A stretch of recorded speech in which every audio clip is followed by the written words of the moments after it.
Saya sempat hidup di zaman menghasilkan artikel menggunakan mesin type ketika di sekolah menengah pada akhir 1980-an dan awal 1990-an. Selepas ayah saya bersara, mesin type beliau hadiahkan kepada saya dan saya gunakan ia untuk menghasilkan artikel majalah sekolah, nota-nota usrah dan sebagainya. Pada tahun 2026 ini, kita tiba di zaman kecerdasan buatan, Artificial Intelligence AI. Dalam perjalanan yang agak panjang ini, saya boleh memeta pengulangan sikap yang sama pada meragui dan meremeh alat di zaman ia muncul. Kemudian alat itu menjadi perkara biasa yang semua orang gunakan. Saya sempat mengingati zaman orang ramai mengutuk komputer, kemudian internet diikuti dengan CD kitab agama, mengutuk Yahoo, Google, Wikipedia, blog, e-book dan pada hari ini sikap yang sama diulang terhadap AI. Apa yang jarang kedengaran adalah kutukan terhadap buku ataupun kitab. Walhal buku dan kitab juga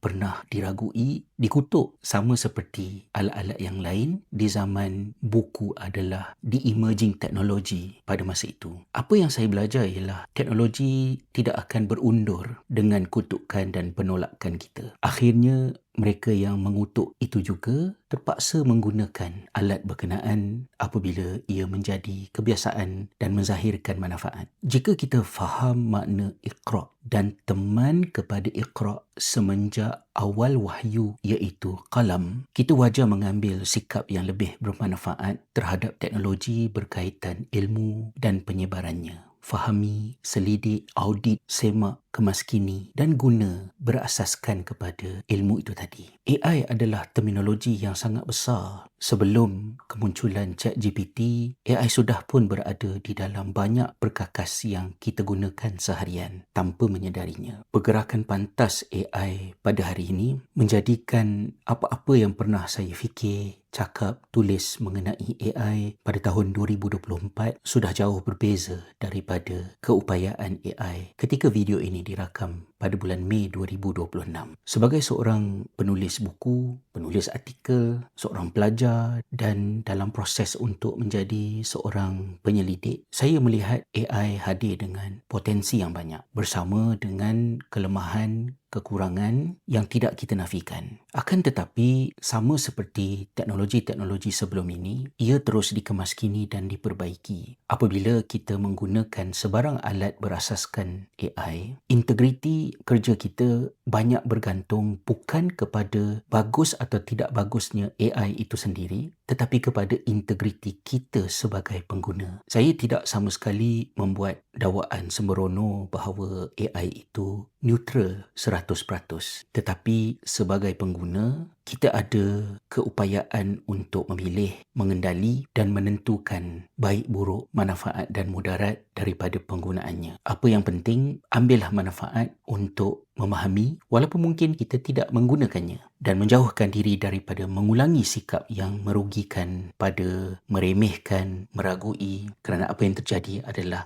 kita akan ketinggalan dan ketinggalan itu menjadi sambungan kepada apa yang pernah diungkapkan oleh Syekh Abdul Hasan Ali An-Nadawi rahimahullah di dalam kitab terkenalnya Madza Khasiral Alam bin Hitatil Muslimin. Apakah ruginya alam dengan kemunduran umat Islam?